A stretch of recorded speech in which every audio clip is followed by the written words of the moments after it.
மாதுளம்பழம் அடிக்கடி சாப்பிடும்போது நம்ம மூளை நல்லா சுறுசுறுப்பா செயல்படும். பிரெயின் ஃபங்க்ஷனை நல்லா இம்ப்ரூவ் பண்ணும். ஞாபக மறதி ஏற்படாம தடுக்கும்.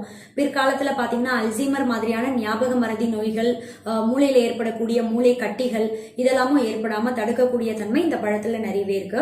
ரொம்ப குறிப்பா குழந்தைகள் இந்த பழத்தை அடிக்கடி சாப்பிட கொடுக்கும்போது பேரண்ட்ஸ் என்ன செய்வாங்கன்னா, படிச்சது சீக்கிரம் மறக்க மாட்டாங்க குழந்தைகள்.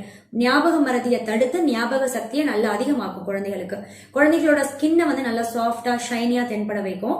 குழந்தைகளுக்கு மட்டும் கிடையாது, பெரியவங்களுக்கும் சரி, ஸ்கின்னை நல்லா ஹெல்த்தியா வைக்கிறதுக்கு மாதுளம்பழம் கண்டிப்பா அடிக்கடி சாப்பிடணும். நிறைய பேர் ஆன்டி ஏஜிங் சிரம் யூஸ் பண்ணுவாங்க இல்லையா? இந்த சிரம் பாத்தீங்கன்னா ஒரு சில ப்ராடக்ட்ல இந்த மாதுளம்பழத்துல உள்ள இருக்கக்கூடிய கொட்டை தான் யூஸ் பண்ணுவாங்க. அப்படிப்பட்ட இந்த பழத்தை நம்ம ஆஸ் அ ஹோல் ஃப்ரூட்டா அப்படியே சாப்பிடும் போது நம்ம ஸ்கின் ரொம்பவே ஹெல்த்தியா இருக்கும்.